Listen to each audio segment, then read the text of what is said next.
today on Dr. Phil. My ex-husband is a compulsive liar. He's malicious. He is mean. He's demon-possessed. A college professor faces a firing squad of his exes. 6 months into our marriage, why did you start contacting other women on the internet? I don't know who you're talking about. Why did he call you the girl from the gutter? He introduced me as his fiance. She thought we were engaged. I didn't believe we were engaged. I didn't say that. Did you give Tanya the ring you bought for Julie? Yes. I'm glad he didn't marry me.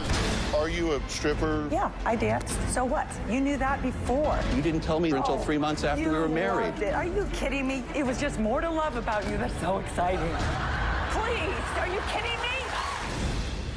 Let's do it. Have a good show, everybody. Here we go. This is a safe place to talk about hard things. Stand by, Dr. Phil. I'll try to be an emotional compass and point you in the right direction. 5, 4. I am not giving up on you. Go, Dr. Phil.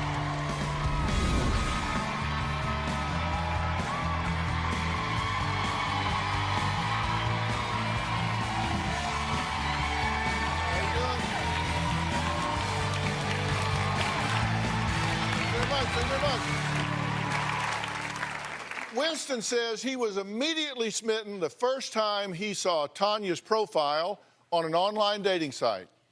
He thought Tanya was the all-American girl next door, vivacious, confident, and very sexy.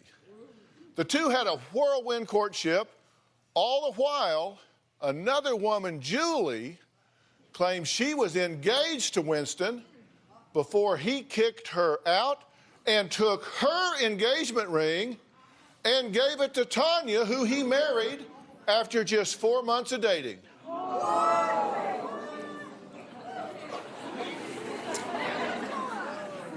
But their storybook wedding did not end happily ever after. Just 6 months into their marriage, they both say they filed for divorce.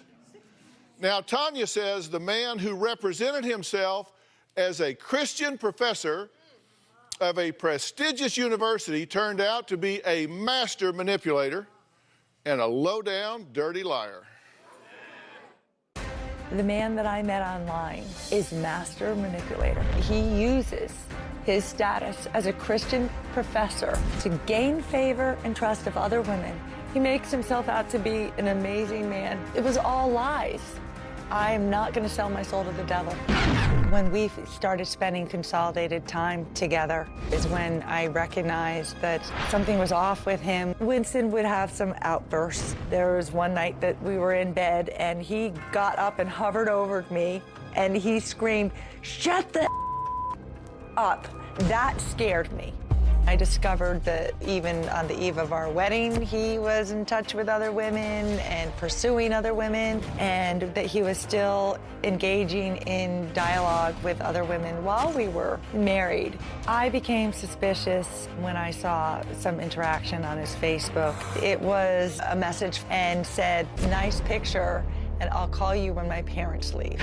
I confronted him about it and he wrote it off, and I didn't have any right to confront him anymore about it. I became suspicious that he was possibly spending a lot of money online, engaging in porn in chat rooms. Winston pretty much denied everything. I didn't trust him anymore. Winston is ill. He's malicious. He is mean. He is greedy. I think he is capable of causing great harm to others. I feel raped by him. I feel his handprints are still on me. Okay. Now, you two met online, and it was a long-distance relationship, right? Yes. What attracted you to him online? He was charming. He represented somebody that was trustworthy, and his profession and the way that he shared with me his fathering and just everything he presented to me was somebody that I was looking for. Okay, but when he got there, you said you didn't find him attractive. No. He was heavier. He just didn't, it wasn't the type you would normally think about, but you liked his values, you liked what he represented. Yeah. So you spend a week together. Yeah. You go up to a lake, and at the end of that time, he leaves and says, "You're the one." Mm-hmm. And you said at that point you were head over heels. You had fallen. I thought he was the one. I thought, oh my gosh, this just cemented everything that we had gotten to know about each other online. Yeah. How long was it after that that this other woman pops up? Because you're texting him, right? We're back and forth. Yeah, sure. And you're texting him one night, and he doesn't answer. Somebody else answers. It was actually, it was in the morning, I think, and we had been communicating just a tad bit, and then all of a sudden I get, this is Julie, and I've been with him for a couple of years, and we're traveling now. And my heart dropped, and I just texted back, who's this or what's this about, question mark. And then I got back another text message that said, never mind her. Well, but when she responded the first time, she said, I'm his fiance. Fiance or girlfriend, whatever it was. Yeah, I know that they were engaged. That I know now is that they were engaged. Then he's right back to you saying, never mind her. And he smooths it over, says he's getting rid of her. She's a problem, been trying to get rid of her. They're just friends. He just can't bring it to himself to kick her out. She's just living with him and won't move out. And yeah. I hate it when that happens, yeah. Okay, so you get married, and you say the day after you got married, it's like he switched gears. He became a different person. He gets into this mood and he becomes a different person. He slouches over or he huffs away, and he's a victim all of a sudden of everybody that is around him for some reason. I can't explain it. So you said soon after you got married, you discovered he had money issues, porn issues, food issues. You thought he was maybe a sex addict, had mental illness. Yep. What he presented to me was completely the opposite of who he really is. And you bought a house together. Yes, we bought a house together. You thought. Yeah, I thought. And you understand, he tells a very different story. I'm telling you it is. You said this was just an investment. You said it was a marital home. If it was an investment, then why did he move us into the house? If it was an investment, then why did he write an email to his mother, a letter to his mother when he was looking for money and explaining how I'm taking care of the projects and the utilities? If it was an investment, why was it that I was taking blueberry bushes from our family farm and transplanting them on that property? If it was an investment, can I keep going? If it was an investment, then why is it that he let my kids pick out carpeting that he typically wouldn't pick out when he has a flip? If it was an investment, why did he let them pick out paint? I can keep going on, but that's only opinion. I have facts. I have data.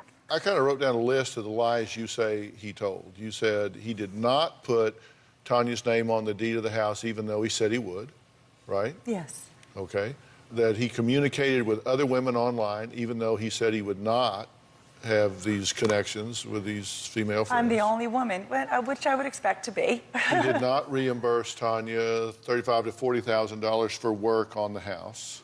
This is work you did. Pre-separation. Right. Mm-hmm. Those are the main things that you said were just flat out, straight up lies. And I can prove every bit of it. Every bit of it. Well, Tanya's husband says he thought she was the all-American girl next door until he found out that she had a very dark side. Well, we're going to meet him. We're going to find out what he says Tanya was hiding right after the break.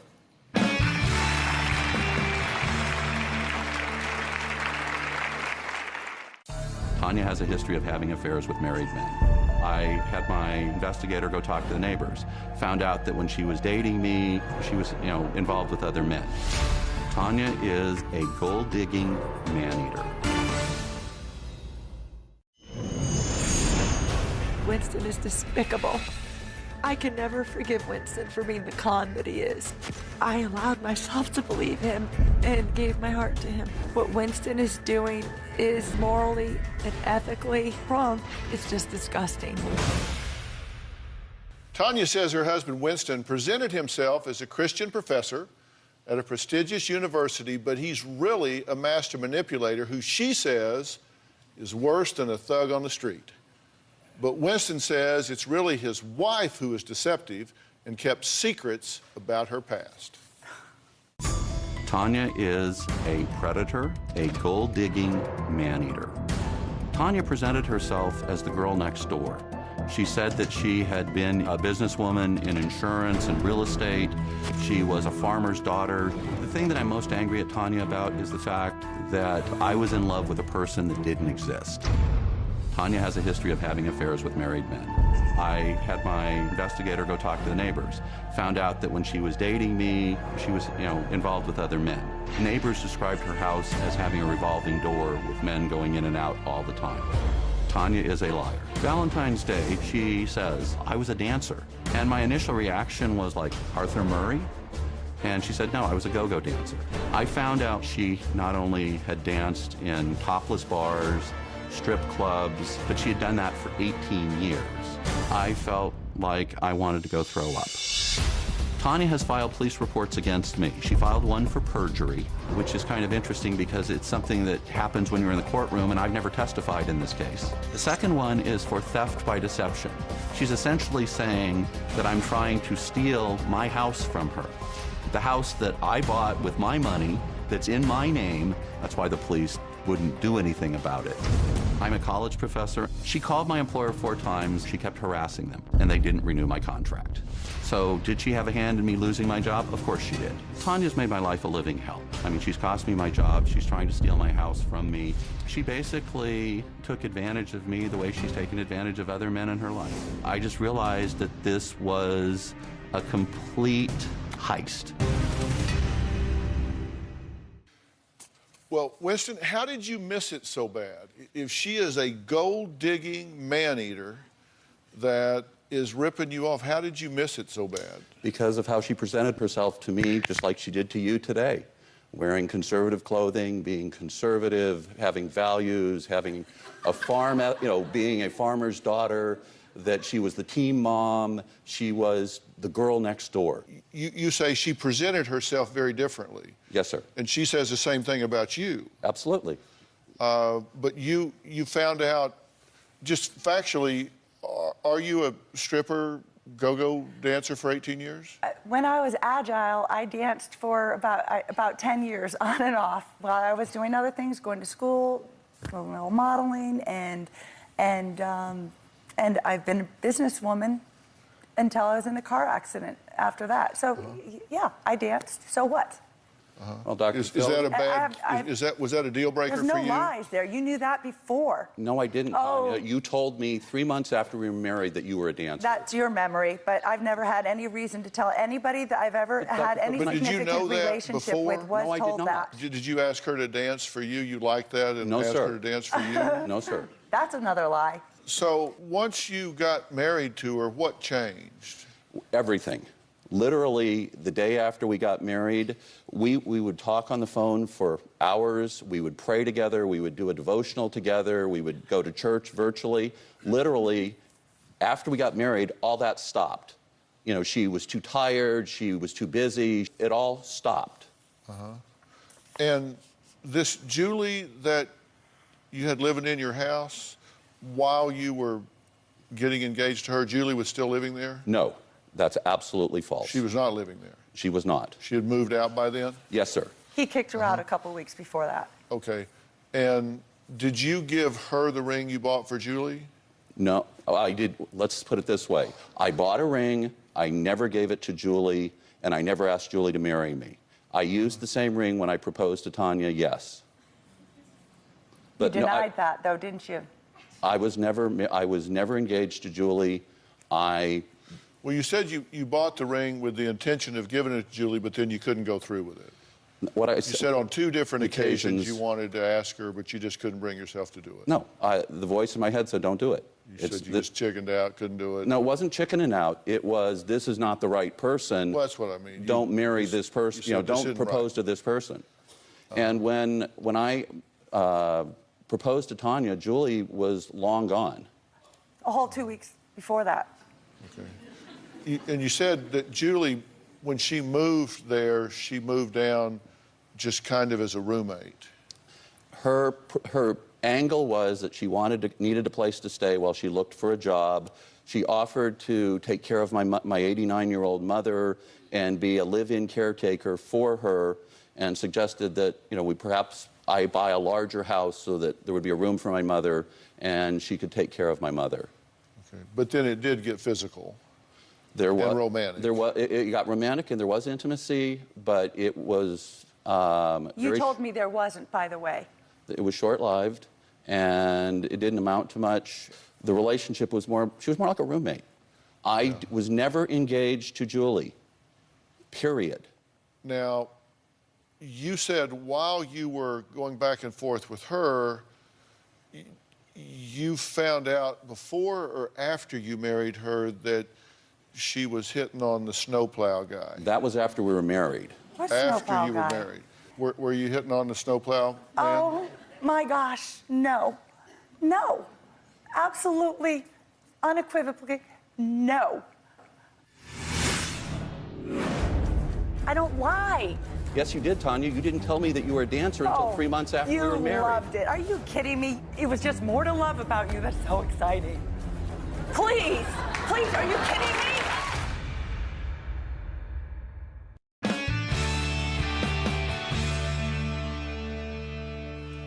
Did you find a Facebook post on his Facebook from a girl that said, "Nice picture, I'll call you after my parents leave"? Yes. It was a private message. Yeah. Spam, Dr. course Phill. it was spam, all spam. You know, it was something that something that you get on Facebook where people are advertising. I didn't delete it because she saw it, but I mean, it was not. I didn't know the person. It was just one of these random messages. Call me and look at my pictures. Those type of things. That happens when you're on that. She's an absolute liar. I have not done any porn. I am not addicted to porn. I told her I had never been to a strip club, which is probably why I didn't recognize the fact that she'd been a dancer for 18 years. You mean you'd never seen her? Keep going. No, I've never been to a strip club. I still haven't been to a strip club. The closest thing I've come is my wife. Because you do it in the dark. You do it in the dark, that's why. Because you hide who you are. You hide who you are. And just because, Winston, just because you say all the things that you said and you're a Christian professor and you're respectable and a mentor, or you're supposed to be, it doesn't mean it's true. And I have every bit of information to prove that all these things that you've been saying about me are not true. And just because you say them, it doesn't mean that it's true. I don't lie. Yes, you did, Tanya. You didn't tell me that you were a dancer until 3 months after we were married. You loved it. Are you kidding me? It was just more to love about you. That's so exciting. Please, please, are you kidding me? Are you kidding me? Are you kidding me? Oh, my word. Why would I lie? Tanya, you could have been a pretty good dancer, but we were married for 6 months. That figures out to be about $6,000 a day. And I sure as hell don't believe you're a $6,000 a day dancer. Neither do I. Are you Just so saying you that he know. knew you had been a dancer I told him before we were. Are you kidding? Yes, I let him know before. Yes. Dr. I lay everything on the table. Honesty. I'm not perfect. I'm far from perfect, but I'm not a liar. I'm not a liar. No, she's not a liar because she didn't tell me the things. She didn't tell me that she was in an 8-year relationship with a married man. So you told him that you told him you'd been a dancer? Yes. Okay. Yes. And have you Because been... I thought it all should be on the table. Okay, and what was his reaction? He was excited by it. He was excited by it. Yeah. Did he ask you to dance for him? Not that moment. Not that moment he didn't, but he did ask me to dance for him at different times, and I just Dr. Phill, wasn't comfortable let's jump with in it. here and say, like she said, she told the truth, but she didn't tell the whole truth. She didn't tell me she was involved with an 8-year relationship with a married man while she was still married to her first husband. She didn't tell me that she broke up 3 marriages. She didn't tell me. She told me the 1-year relationship with the guy that she was engaged to happened to be a 5-year relationship, and she broke up his marriage. I did not. Are you kidding me? Oh, boy, get your facts straight. You know what? I am so sick and tired of you trying to throw anything out there, just hoping that it sticks. You know why you do this? Because you don't want anybody to look into your world. And you've gotten away with this up until now, Winston. Up until now, you've gotten away with it. I'm letting you know you don't make a deal with me because you're not going to find crap on me. I am standing up for myself. I don't have to find the crap. I've already found it. I'm standing up for everybody else in your little bag of goodies. Were you completely forthcoming with her about Absolutely. you and yourself? This is why she can attack me. You left nothing out. No, sir, I did not. I was totally honest. honest. I told her about the things that happened to me in college, that I flunked out of the Air Force Academy. After 2 years of college, I told her that that was a huge thing to me to go to the academy and then flunk out academically because I couldn't do math. But you didn't tell me that, actually. You told me it was because of your feet or something like that. Flat feet or something. Well, we're going to take a break. When we come back, we've talked about her. Now we're going to meet the woman who says she was Winston's fiancée until he met Tanya. She says, no, he didn't fall short of asking her. In fact, she says he promised her he was going to marry her. We're going to find out why Julie says that Winston defrauded her morally, financially, in every possible way. We'll be right back.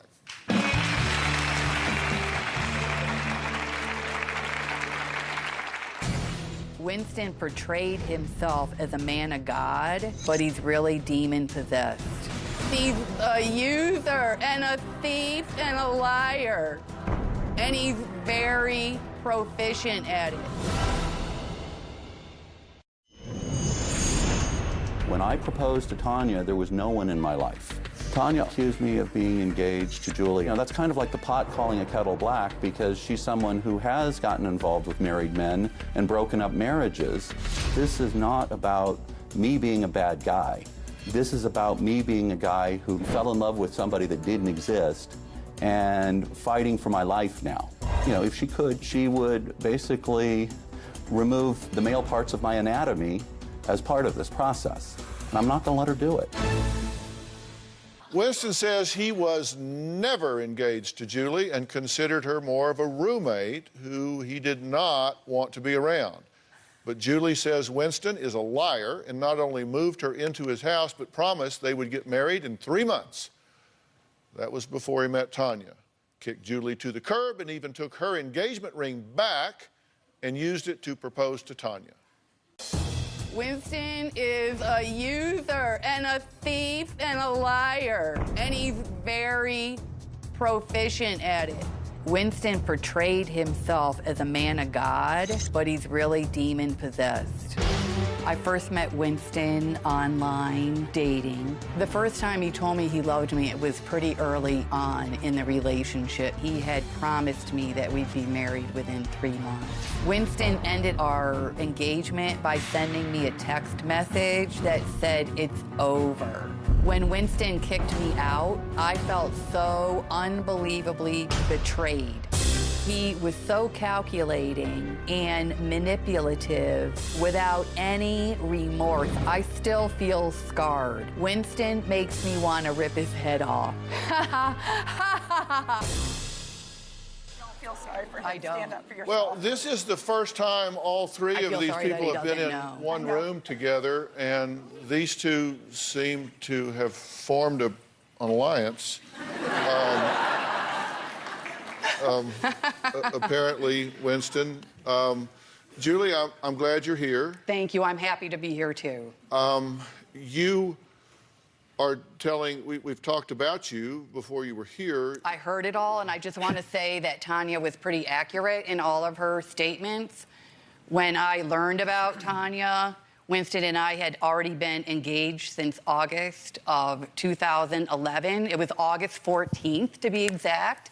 He introduced me as his fiancée to other people, neighbors, the dean of the university. Why, if she thought we were engaged, I didn't believe we were engaged. I didn't say that. Did you lead her to believe you were on a marriage path? She led herself to believe we were on a marriage path. I did not make that commitment to her. So you said I wanted to propose to her because she kept the house clean and forced herself in. That's a quote from you. Well, I was thinking about it. I was considering That's would a I. quote. Yes, sir. Yes, sir. I was considering would I settle in this relationship for this person who was a friend and was helpful and was not, you know, I thought was sweet. I'm not judging I'm you on glad that. he didn't marry me. Okay, I understand. I'm not saying that you don't have the right to change your mind. And she's happy you did. She's got a list of 26 things she hates about you. Yeah, including counting how many seconds I brushed my teeth. And you don't take a shower long enough. Dr. Phill, based on that list, I wouldn't want to marry me either. Well, all those conditions really didn't exist when I met him. Did you really time his showers? Yes, and brushing his teeth, because that was something that was a must. I must have good hygiene, oral hygiene and physical hygiene. But you said he only showered for 7 minutes? Yes, and that included like having the water warm up if he wanted it to warm up. Yeah, but that's okay. And like, how do you wash such a big body in such a little bit of time? Julie and Tanya aren't the only women who have had something to say about Winston. Oh, no. There's more. When his first wife heard we were doing the show, she wrote in and said, "Sign me up." She'll join the party when we come back.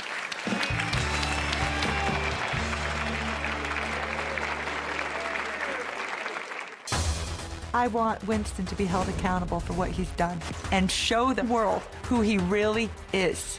I want him to be held accountable because he hurts people and he doesn't care. He belongs in jail. He doesn't care what happens to me.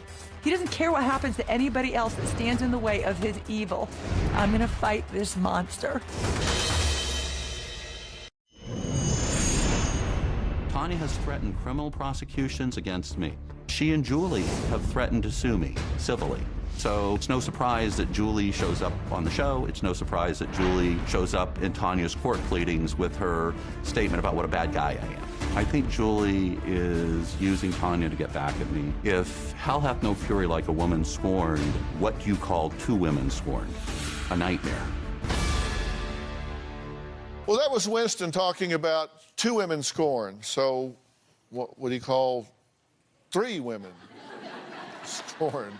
Because we're adding another woman to the mix. Winston's ex-wife, Kelly, says her ex-husband is a compulsive liar who would not admit he cheated even after she caught him.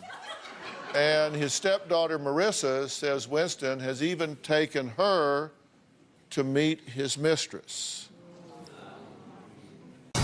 My ex-husband, Winston, is a compulsive liar. He couldn't tell the truth even if he tried. My stepdad, Winston, he manipulates women. He lies to them. He steals from them. I've been a first-hand witness for my mom, and I've just seen him do all of these things, and they're all true. I was married to Winston for almost 3 years, and after 6 months, I found out he was contacting other women on the internet. I found emails saying they wanted to meet up and how he was unhappy in his marriage. It broke my heart when he did it. It was just too much for me to take. One time when I was 9 years old, he actually took me to meet with one of his lovers.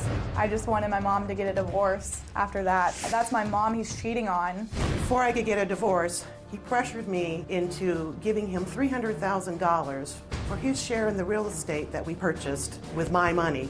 I feel what Winston is going through with Tanya right now is what he did to me, and it's karma coming back to him.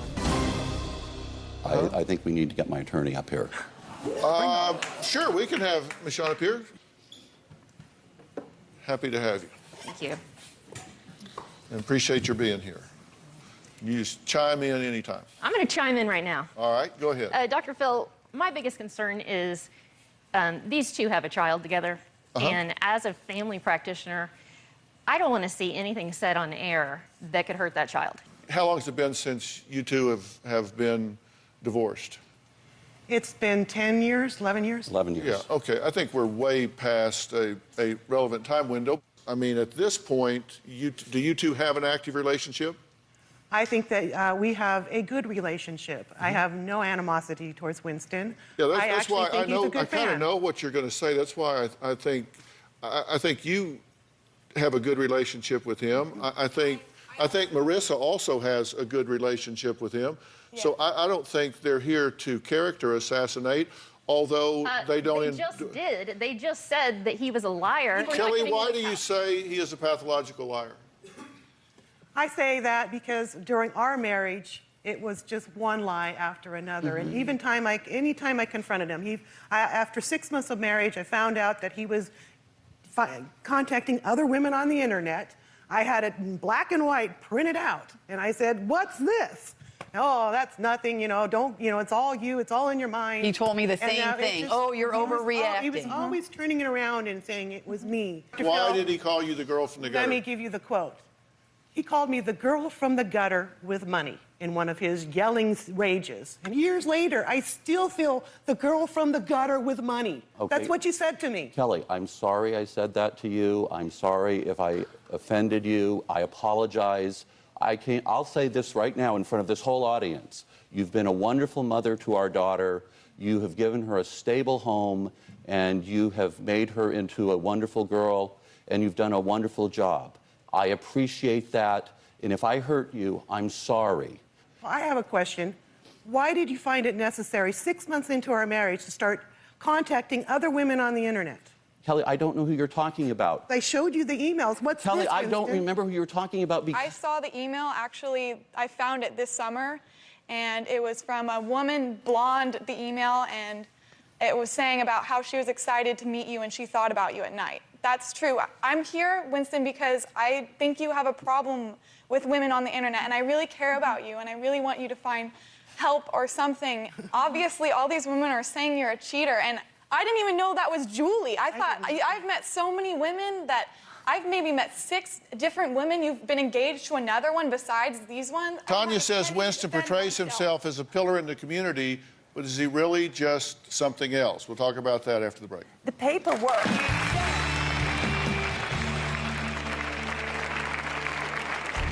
I could never forgive Winston. I think what Winston is doing is a violation to women. He says he loves women, but he behaves in a way that he hates them.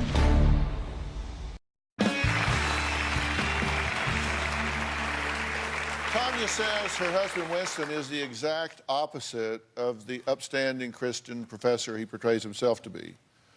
Now she says she has joined forces with his ex-fiancée, Julie, to expose Winston for the imposter they claim he is and want to make sure he does not continue to victimize other women. This whole situation is about the house and the divorce. The divorce has lasted longer than our marriage. Twice. And Tanya was never on the deed to the house. I bought the house with my money. Purchase and sale. Who was on the purchase and sale? Tanya, Who was on that? Tanya went to the auction to buy the house representing me. Based on her theory, every time I use a real estate agent and they write up a contract, they can have my house. That's her theory. It was my money that bought the house. Theory. I'm on the deed to the house. I have been on the deed to the house. Okay, now, and I want one question, Dr. Phill. Okay.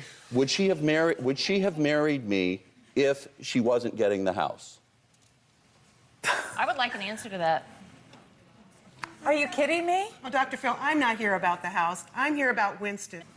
All 3 of these women have one thing in common. They all wanted more from Winston, property-wise, than he was willing to give them, and they're all mad. That's not true at all. He stole from me. It was a house that we put in an offer. It was a house we put in an offer that he wanted to move our family into, and I said I'd rather stay in our house. Yeah, I'm not here to mediate property, so you're wrong.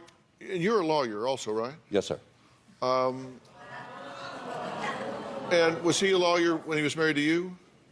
He was the dean of a law school and got fired, and I felt that's why he came out, was that he was defamed, and I felt like I was the one. I was kind of like his. We're fired. I mean, we can't. He was fired. It was all over the newspapers. It was all over the covers. Well, in my observation, that's what happened, was that he was fired for plagiarism. Here's what was in the LA Times.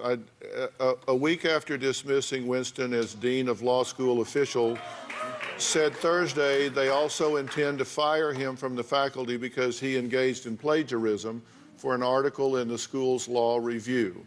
Yes, sir. That was in the LA Times. And you resigned, right? They bought out my contract. I resigned. $400,000, right? There was no plagiarism. There was no plagiarism. Just because he wasn't charged with plagiarism didn't mean he didn't so then 3 months plagiarize. later, there was this article, Winston dismissed as dean of law school after being accused of plagiarism, has resigned as a tenured faculty member. School officials had said they intended to fire him from his teaching position once the faculty senate made a recommendation to the university's board of regents. Dr. Phill, the university. That's what they said. That's the LA Times. Right. I'm just saying so you can now respond to that. I have the letter from the president of the university that said that they settled with me and I left the university voluntarily. It was a voluntary resignation. They didn't force me out. And we came to an agreement. They gave me a golden handshake, and we both went on our way, and he wished me well. That's what happened. The LA Times did not report that. I was accused of plagiarism. I've had to live with that for my life. You asked Tanya, she knew about it because I told her about it. You asked Julie, she knew about it because I told her about it. But I didn't know that he would look at other women on the internet prior to finding out.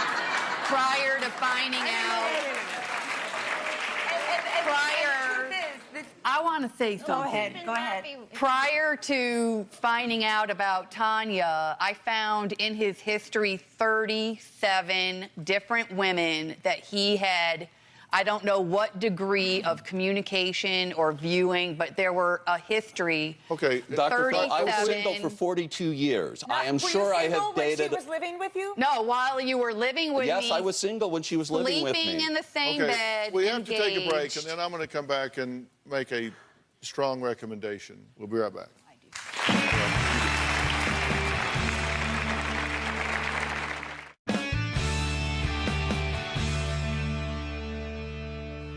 Kelly wanted a clarification. No, I didn't want anything from him property-wise. He took from me. I didn't want from him. You wanted a clarification. I made it. And Winston, you know, the best predictor of future behavior is relevant past behavior. Yes, sir. And you don't have a great relationship track record. Just based on results. Yes, sir. And despite your legal advocate over here, I'm not talking about legal aspects. Relationship-wise, you don't have the best track record. And I suspect that you have a difficult time with intimacy. And there is a huge difference between falling in love and being in love. Yes, sir. And a lot of people love falling in love because it's exciting and there's fireworks and, you know, it's that exhilaration of falling in love. And being in love is more predictable. There's sameness. There's a rhythm to it. It's not worse. It's just different. Safety. I don't know if that's you, but I know this. You don't stay. For whatever reason, you're not there long term. And the point is, you don't have to be in a relationship to be okay. I've said a million times, I'd rather be healthy alone than sick with somebody else. Mm-hmm. And that's where I am right now. do you want to say something to him? Yeah, well, I was just going to say, I've got one word for everybody here, and that's prenup. Okay, but I'm just a lawyer, what do I know? For all the rest of you at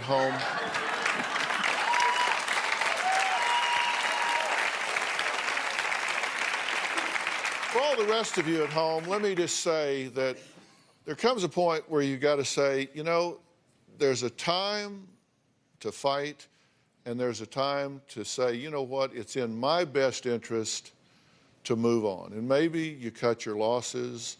Maybe you say, you know what, maybe I take some lumps on this one and maybe I move on. But if you think for a minute that you're going to undo pain and hurt by getting a pound of flesh through the litigation arena, that's not going to happen.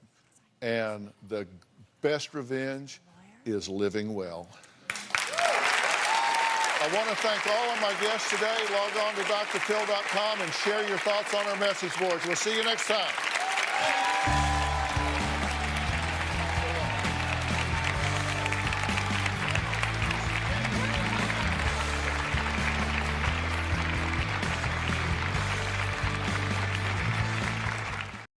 Today on Dr. Phill, she moved in with him. From my waterfront condo in Florida to a shoebox in New York. But are they ready to tie the knot? She stole your BMW? I said I'm going to a class reunion, and I'm not going into hoopty. She almost ran me over taking the BMW. Fighting fiancés. I never made that promise. Please tell the truth. Why are y'all even almost sort of kind of getting married?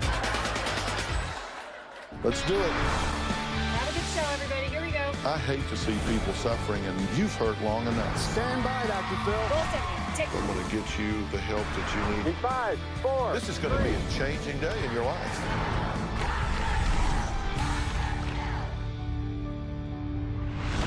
Do you ever feel like when you fall in love and marry one person, you then get them home and find out, whoa, this is not the deal I signed up for? You fall in love with Shamar Moore,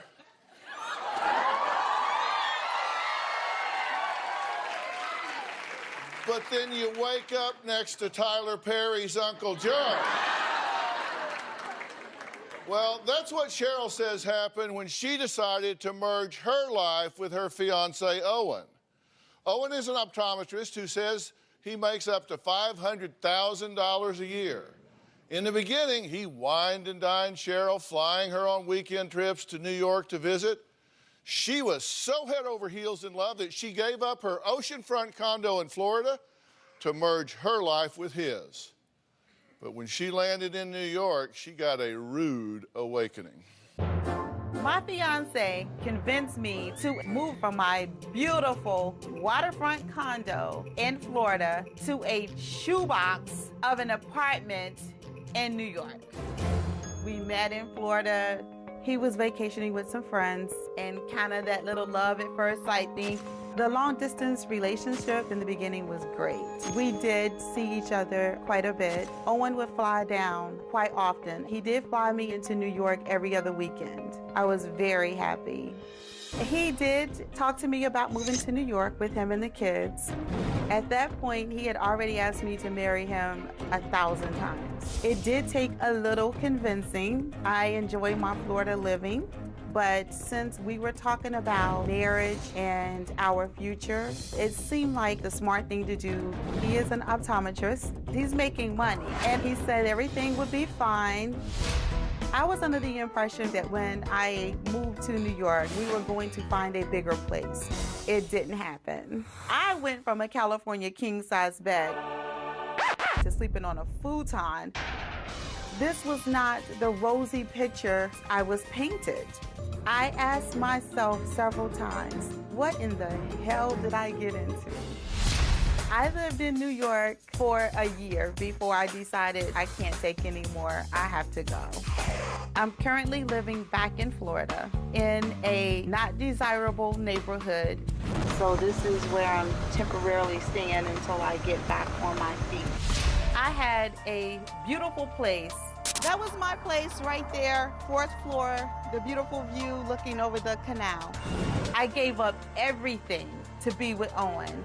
And now, I have nothing. Well, Owen says, not so fast. This bait and switch can work both ways, according to him, because he says that as soon as she got there, they started fighting because she had no job, no money, and a ton of expectations. Take a look. When I met Cheryl, it was love at first sight. I was just captivated. I told Cheryl I wanted to marry her. She said yes. But currently, my relationship with Cheryl is a little on the rocks. Cheryl expects me to pay for everything. Cheryl was having a very difficult time managing her finances in Florida. She was back and forth with courts and about to lose her place. When Cheryl and I made the decision to have her move to New York, it was a no-brainer. She was going to be homeless anyway. After she moved to New York, our communication issue became apparent. The argument started. Cheryl did start to become resentful because of the fact that I financially couldn't give her the things that she wanted. She wanted to move, but like I told her from the beginning, as well as when she was here, it wasn't financially feasible. Sleeping in the futon in the living room caused Many arguments. My neck, my back, my this, my that. I couldn't take it. And I said, hon, maybe we should buy a bed and put it in the living room. I think I shouldn't have said that because that caused a gigantic argument. Before she moved, no promises were made. I love this woman like no other. And many times I feel no matter what I do, it's just not good enough. Okay, when you came out, you were going, What's your about? I was calm in the back, and then I saw her preliminary video, and I was like, no, it can't be. Come on. Let's keep it real. Let's keep it honest. That's not how it was. Well, so how was it? Financially, like he stated, it was better for me to move to New York for financial reasons, to save money, to get prepared for the wedding. But you had a job, right? Did I have a job? In Florida? Yes, I did. And you had a place? I had a place. And then you moved to New York. Did you think she would have a job when she moved to New York, or she was going to have to find one? No, she already had a job set up. Set up? The job promised her $60,000. So it was a no-brainer on her part. That actually was the kicker that made her decide to come to New York. You told me, hon, oh, this is a no-brainer. You come to New York, and you can work in my office, and I will pay you what you're making in Florida. She actually gave us a list of what she says are your lies. She said you agreed to pay Cheryl to work in his optometry office, then said, well, I can't afford to pay that. Would get a bigger place after Cheryl moved to New York, then said, no money. Told family Cheryl's living a good life in New York, and they didn't know Cheryl was sleeping on a futon. Told friends Cheryl stole his BMW. Told cousin that Cheryl stole 20 grand from him. So that's the list of lies. You said this is just a beginning. There were others, but you said those were the big ones. Did you do that? Can you read each one again and then I can respond? I'd be happy to. Agreed to pay Cheryl to work in his optometry office, then said couldn't afford to pay. I never made that promise, and that was a... You never made that promise? I never Excuse me, ladies and gentlemen, the Oscar for the best liar goes to Owen. Thank you. Dr. Phill, I'm a numbers cruncher, okay? I know my business in and out.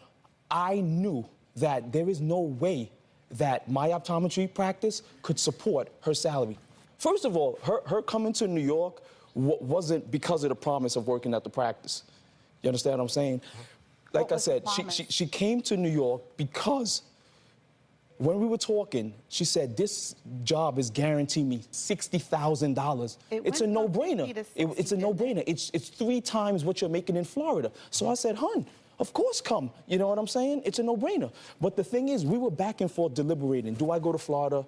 Does she come to New York? And I told her, the only thing that stopped me from going to Florida wait, hold up. You could not come to Florida. Right, but that's what I'm about to tell him. I could not come to Florida. That was not Why? in the conversation Why in the I couldn't come to Florida? It was always just Why me couldn't coming you come to to... Florida? It's because in optometry school, we have 3 national boards that we have to take.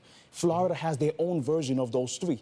It's a no-brainer. I'm not going to go down there and retake those 3 tests. I'm 14 years out of school. I'm not going to go back and study to do that just to be in Florida. You know what I'm saying? So that was the main thing that made us decide, can I go to Florida? You keep pushing your glasses up. You should get those to fit. I knew you were going to get me on that. I knew you were going to get me. No, I'm just saying. No, that'd be like me sitting up here with a tick and I don't do anything about it. No, you know what it is? Because when they did the taping at the house, they kept on me saying, Doc, keep your glasses up because of the reflection. So I keep doing it just to make you look good, make us all look good. Well, but anyway, it's working so far. You said you would get a bigger place after Cheryl moved to New York, and then you said no money. No. Okay. Is that true or false? False. You didn't say you were going to get a bigger place? Wait. I'm going to explain. Well, but you can't filibuster. You have to answer the question. Okay. You're just going on and on and on. Exactly. All right, okay. Now you're both going on and on and on. Okay. Did you tell her you were going to get a bigger place? I said, eventually we will get a bigger place. Let's come to New York. Let's solidify, and then let's merge our forces, and then we can get a bigger place. Is that what he said? No. All right. Cheryl says Owen's family is constantly accusing her of being a gold digger, even though she says there's no gold to be dug. But Owen says that he is even starting to question Cheryl's intentions towards his finances. We're going to find out why when we come back.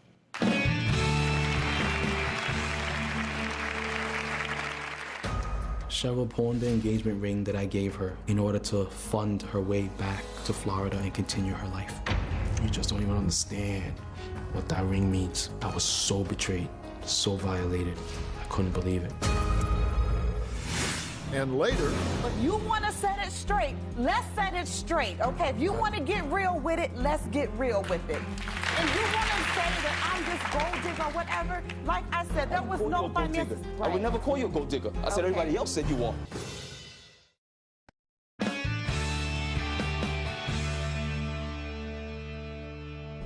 Owen's family has said to Owen that he was crazy for putting up with me. They told him, Owen, you are insane. You continue to be with her. It's like, you're insane. My family thinks nothing highly of Cheryl. My mother doesn't want me with her. My brother for sure doesn't want me with her. And neither does my uncle nor cousin.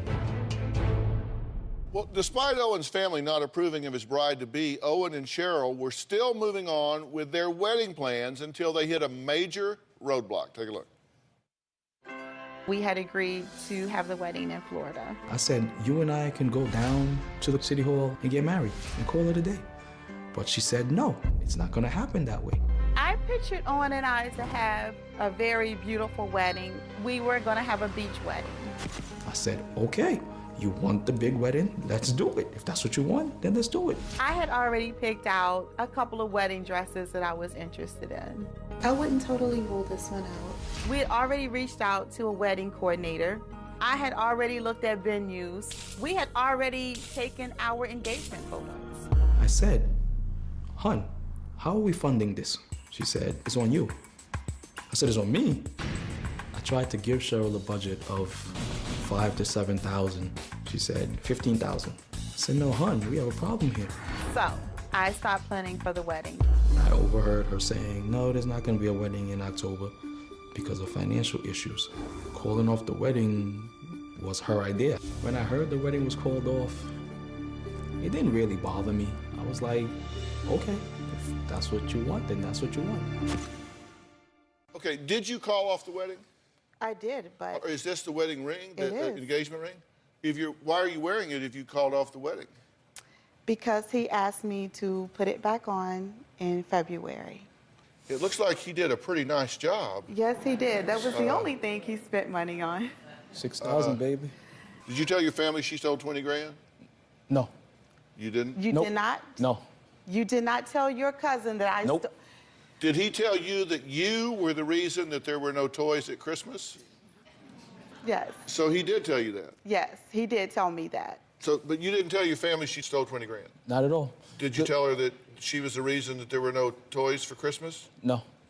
My best friend said to me, he said, Owen, since you've met Cheryl, how much do you think you've spent? I said, easy, 20,000, easy. So he what said, did your cousin come in from wow. that? So now maybe my cousin might have heard the story that I'm telling my buddy, and that's where the 20,000 How would your popped up. cousin hear the story when she doesn't even communicate with this guy? She does not even know his phone number. They don't even communicate. Okay. So how would she even know that if it did not come from you? Tell the truth for once. Please, tell the truth. Did you not say that I stole money from you? I said you stole money from me. That's why your family does not like me, because you continue to tell these stories about me. Did you tell him she stole your BMW? Yeah, she did. After a barbecue, she almost ran me over taking the BMW. Of course I said that. Dr. Phill, I'm going to be honest with you. When I said something, I said something. Okay. So I told them So that she they stole the BMW, but not the 20 grand? No, she didn't steal 20,000. She stole an envelope with $1,300 in it, which was my rent money, when she packed up and left. And my, Let me ask you a question, Dr. Phill, if I may. Who steals someone's... Now, keep in mind, I work for him. I work in his office. I'm his office manager. Who steals someone's car and then come to work Monday morning early before the office even opens and opens the office? But I stole the BMW. But I come to work. In the BMW? In the BMW that I stole. With your $1,300 bucks? With my $20,000. Dr. Phill, it was a barbecue. Going to the barbecue, we decided we're gonna drive 2 cars. I have a hoopty, a beat-up car, and my BMW, which is my baby, okay? I said, hun, I'll drive the hoopty to the barbecue. You drive the BMW, but understand that after the barbecue, I'm going to need the BMW because I'm going to a 20-year class reunion, and I'm not going in the hoopty. Okay, so now she said, one of my buddies is talking to me. He's calling me. She said, go talk to your buddy. I'm not going anywhere. I go talk to him. I turn around. She's starting the car. Yeah. So now, sucker. So now, hey, go talk to your buddy. Right, I'll be right here. Now, so the car almost hit me. So then now all my buddies are standing there watching me like, and I'm like, I can't believe this woman took my car. That's what I said. And then we called her the Saturday, the Sunday. You never called me the whole weekend. So did you go to your 20-year class reunion in the hoopty? No. Not you me. didn't? Not you me. think I'm not rolling up in that thing, right? Right. But you skipped the 20-year reunion. You have to wait another 20 years. Okay, but that's fine. That's fine. But understand. The BMW will be your hoopty by then. Yeah. All right. Money, money, money. We have accusations of a stolen BMW and $20,000 that has gone down the tube. Cheryl gives her list of their biggest fights over the almighty dollar when we come back.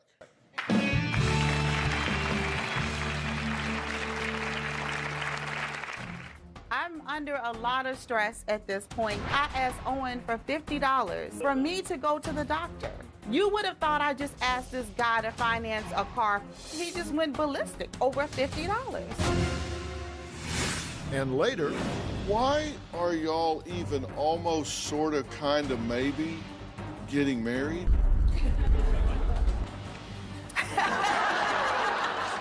Is this my cue to run?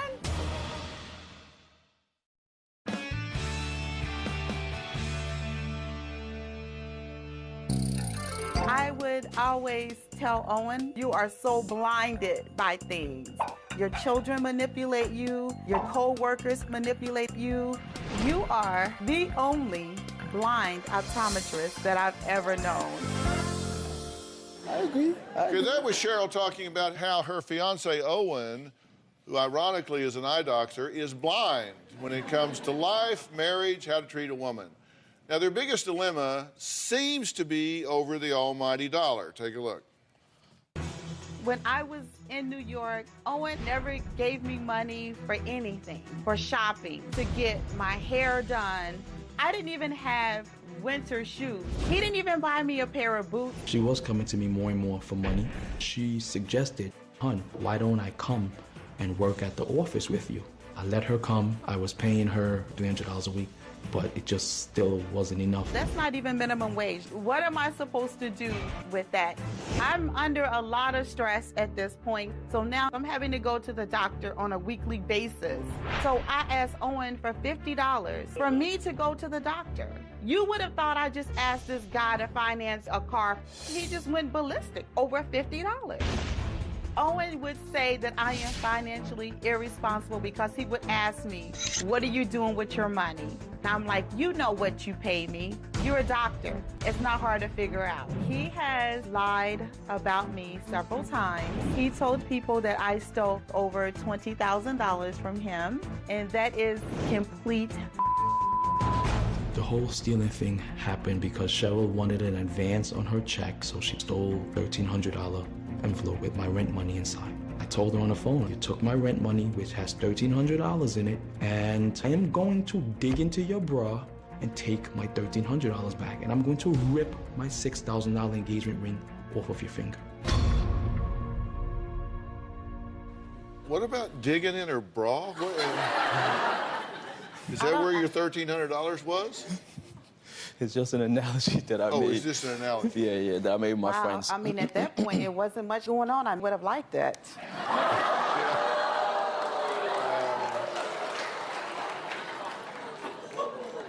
Are you resenting the fact that she's costing you money? I mean, I don't resent the fact, because, I mean, I don't really worry about money. I need to make it. You don't worry about money? Wait, hold on. Let me explain. Like I tell everybody, I have a 95% income to obligation ratio. So I need to make money to fulfill my obligations. Once I make my money and my obligations are fulfilled, I don't worry about anything after that. You know what I'm saying? That's it. You got bills to pay. Of course. When we rekindled our love in 2012, I had a lot of bills paid off. But then what ended up happening? So many disasters were happening in Florida. So money was just going down. So it's coming from my account, it's coming from my credit card. $4,000 went down in Florida. You want a working wife? Yes, I mean, I want a working wife that's going to be financially responsible. I mean, my problem with her is the fact that... I want a loving, supporting husband is what I want. Of course, I will give her a loving, supporting husband, Dr. Phill, but understand, from her job in Florida, just got a paycheck on Thursday. Friday morning, she's broke. She's broke on Friday morning. I swear to you, Dr. Phill. I mean, we're going to be honest. We're going to keep it frank. We're going to keep it real. Absolutely. Okay? So you want to say... So Friday morning, she's broke. So now I have to be in New York knowing my woman has to get to work on Friday. Her gas tank is on E. She's worried about how she's going to get there. She's scrambling for change to do it Saturday and Sunday. And she's flying out to your show Monday with no money in her pocket. But in the meantime, did I ask you for anything? So if you want to set it straight, let's set it straight, okay? If you want to get real with it, let's get real with it. And you want to say that I'm this gold digger or whatever? Like I said, there was no finances. I didn't call you a gold digger. Wait a minute. Everybody else did. I never said that to you because I love you. I wouldn't say that to you. Right. I would never call you a gold digger. I said everybody else said you are. I didn't spend money on me. It was on your kids. Dr. Phill. I'm asking you for money for your kids. I'm asking you for money to put food on the table to go to the groceries to feed your kids. The little money that you gave me, I'm going to the store to buy pots, pans, and stuff to feed your children. I get $60 from you, and I'm going and buying your daughter a new dress so she can look cute for her first little Valentine dance. So you want to talk about money and being a gold digger, me asking for money? I never asked for anything from me. It was all about the kids and about the house. Tell that. Tell that. Gold diggers don't ask for that for your kids. All right. Speaking of children, Cheryl says Owen's children, who are ages 11, 8, and 7, have put her through hell. We're going to find out what happened that left Cheryl ducking and weaving and trying to defend herself against his youngest son. We'll talk about that when we come back.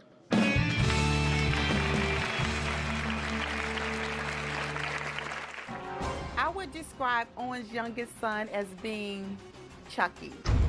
He's screaming, I'm gonna bring the wrath on you. Okay, little boy, if you wanna bring the wrath on me, bring it. And later...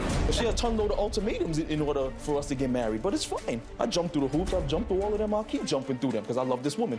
Anyway, go ahead. Thank you.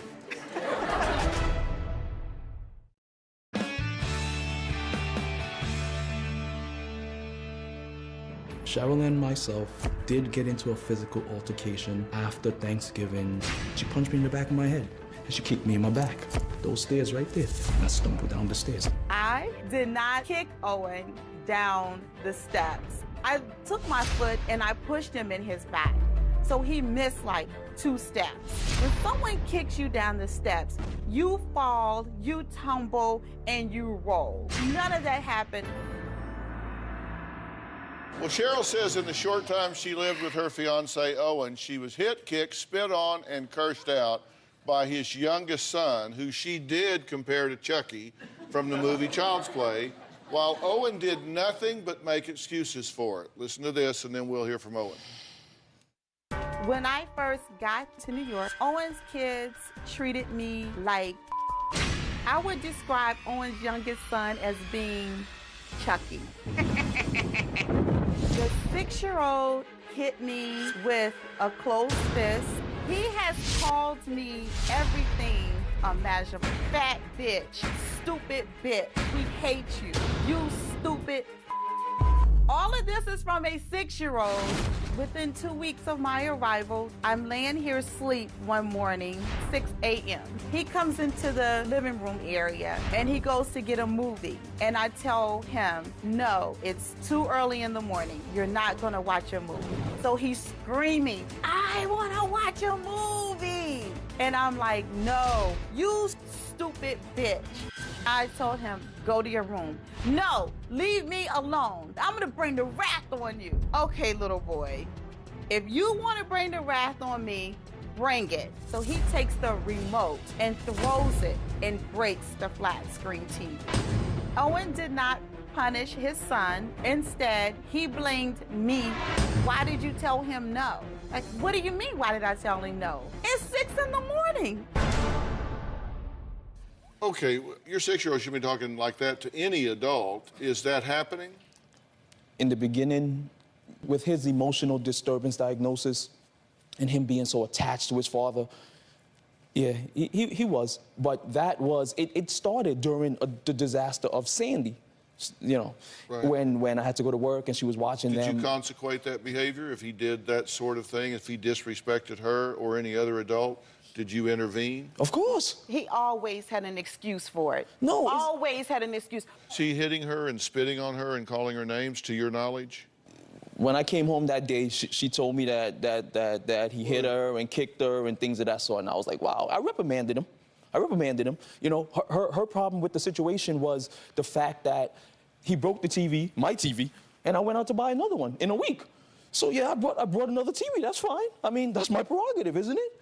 But the thing is, so I reprimanded my son. With a new TV after he broke the TV? No, because when I brought the TV into the house, I told him, that's my TV, don't break it again, you can't watch it. So I continued with her punishment, where she told me he couldn't watch TV. He was on punishment for I think 2 months. And to me, that was a little harsh, but it is what it is, because like she says, do not show division. And I did not show division. Can I ask a question? Mm-hmm. Why are y'all even almost, sort of, kind of, maybe getting married? Is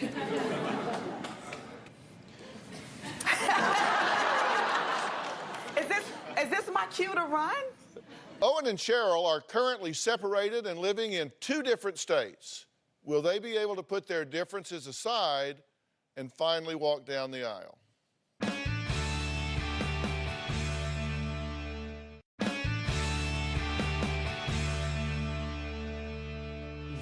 Do you want to get married to her?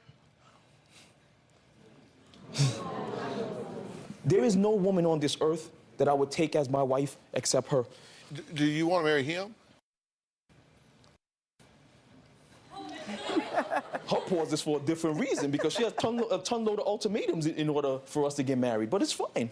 I jumped through the hoops. I've jumped through all of them. I'll keep jumping through them because I love this woman. Anyway, go ahead. Doctor. Thank you. Dr. Phill, I do love Owen. I would love to marry Owen, but it is no way I would go into a relationship with these problems. All I can give you is my opinion. Thank you. You're not ready to get married here. Thank you. You're not ready to get married here. This sounds like a divorce counseling session that we've been through here, with both of you having a clash of ideas and concepts. And he claims that you want a robot who will just always agree with, do anything you want him to do, etc. You're concerned about finances, trying to be responsible in your business and with your children. But let me tell you something. When you get married, you've got to look at a lot of different points before you do. You've got to go through some serious premarital counseling. You've got to see if you can share some budget ideas. I mean, can you honestly, do you have the same financial philosophies, the same financial priorities? Do you have some compatible parenting philosophies? You know, where are you on religion? Where are you on geography? Where are you on sexual expectations? Where are you with regard to your extended families? All of those things. And the fact is, you just may not be compatible. You need to do some serious premarital counseling. If I arrange for someone to walk you guys through this together, A, B, C, D. I mean, well, you're going to really have some things written out.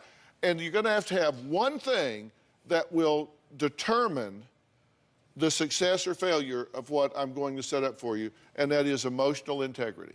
If you agree to do it, you have to do what you say you'll do. Don't agree to it if you're not genuinely 100% prepared to follow through. Both of you are getting along fine. You don't have to get married to be okay in this world. This is something you should only do because you want to, not because you feel like you need to. Right. And so I'm telling you, you've got to have the integrity. If you make a parenting plan, stick with it. If you make a financial plan, stick with it. If I set this up for you, will you participate in it? I would definitely participate. Will you participate in it? Absolutely. You'll do it. That's Absolutely. our gift to you. We will set that up, and we'll do it. And then I want you to come back here and tell me where you are. Absolutely. Okay? Fair enough? All right. I'm going to keep a close eye on you two. Now we're going to switch gears a little bit. Jacob and Lucy appeared on the show in December after their son was hit by a drunk driver and tragically left paralyzed. We'll find out how they've been doing since we last saw them.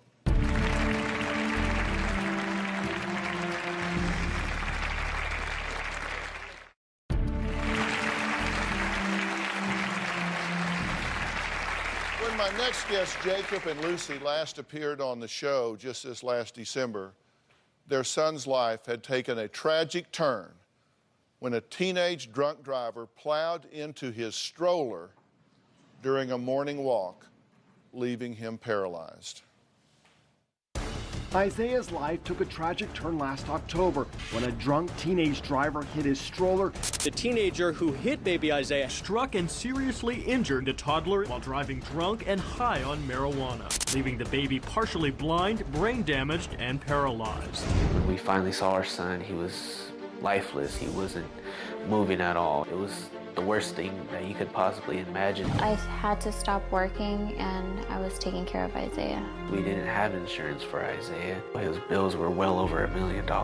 We're still struggling to make ends meet. It just breaks my heart. Really proud to meet y'all, but I'm really sorry for the circumstance. Well, Isaiah is severely injured, has severe brain damage, is paralyzed from the chest down. He does have to go to the doctor a lot.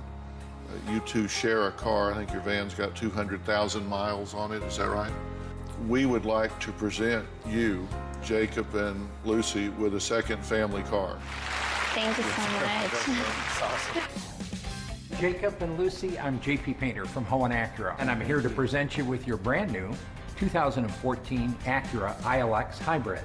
Wow. Thank you so much. It's beautiful. Isaiah's gonna love it. This car is a blessing, it truly is. Well, Jacob and Lucy say even though they're happy and so grateful about getting their new wheels, the road they are on is still a struggle. Unfortunately, since the show, Isaiah's had a couple setbacks. Isaiah had to go back into the hospital. He had to have an emergency surgery. It was hard on us, but luckily the surgery went really well and now he's doing really good.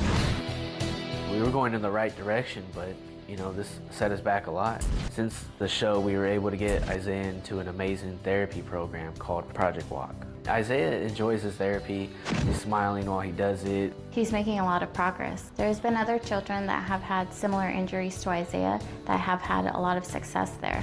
He was able to hold himself up. He was doing better with his army crawling. Right now, Isaiah's only going to his therapy once a week, but they want to build him up and get him there like 2 to 3 times a week.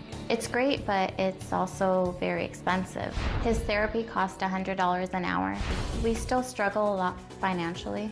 Jacob hasn't been able to work because Isaiah requires 24-hour care. We have to use credit cards to buy groceries. I had to borrow money for gas and electric. Right now, I'm just trying to figure out how to pay the mortgage. My hope is that people understand how much damage they can do from drinking and driving. Okay, well, it's good to see you two again. And since I saw you, you did take delivery on your new Acura. Yeah. And that was great, right? Right. And handy for getting around, and Definitely. it's a wonderful car. I love those things. What's the biggest challenge you face right now? I would say it's financially because Jacob can't work He doesn't get paid. I have to take days off. And, you know, just seeing Isaiah in pain, it's hard on us. It's hard to see him sick and ailing, of course. Now, Jacob and Lucy are obviously in debt due to their son's medical care. We're going to talk about managing that stress when we come back.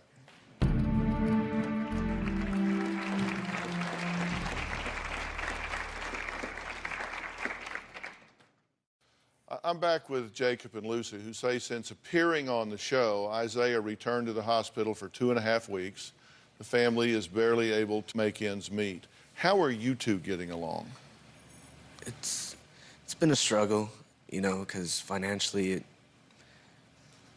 it interrupts, you know, relationships, and, you know, it just puts a lot of stress and frustration on us, and just trying to figure out how we're gonna, you know, make that next meal or, you know, get that bill paid, and it's a struggle, but, you know. And you feel frustrated because you feel like you should be out there working and helping and contributing financially. Yeah. But the truth is, you simply can't do that. You two understand what I mean when I say you only think you have problems until you have problems. And it kind of puts everything in perspective for so many of us. And you all know, you two I hope know, that through the Dr. Phill Foundation, we set up the Baby Isaiah Fund for the family the last time they were here. And our viewers have really taken you guys to heart. I mean, they really care about you. And I got to tell you, I have the absolute best audience, best viewers in the history of television, because every time we talk about a story that they look at, but for the grace of God go I, we get so many letters and so much support. The president and CEO of the Dr. Phill Foundation, Mickey Woodard, is here. Hello, Mickey. Mickey, how you doing? Good, thank you. Mickey is here, and she is here to present Jacob and Lucy with a check from our viewers for $173,814, which will go into a trust for this family. So, Mickey, go right ahead. Jacob and Lucy, on behalf of our thousands of very generous viewers who care deeply about what's happening with you and your family and this little baby, I'm so proud to present this check. Thank you.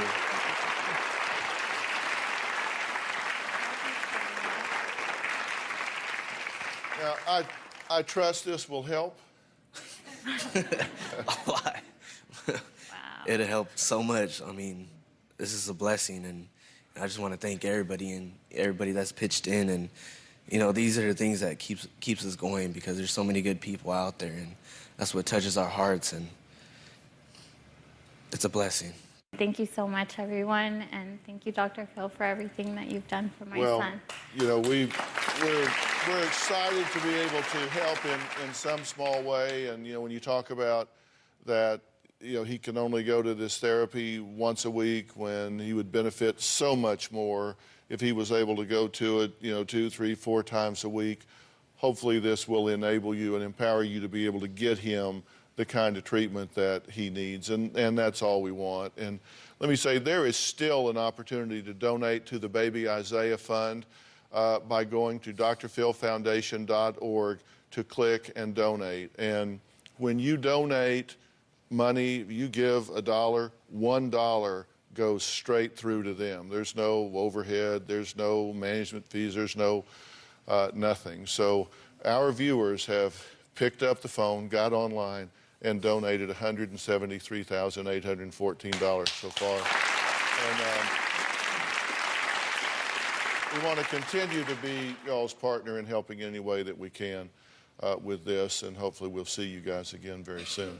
I want to thank all of my guests, and a special thanks to our generous viewers. Listen, thank all of y'all for doing this. I mean, for taking the time. You see, when there are millions and millions of viewers, it all adds up. So thank you for contributing to the Baby Isaiah Fund. We really appreciate you doing it. Thanks so much.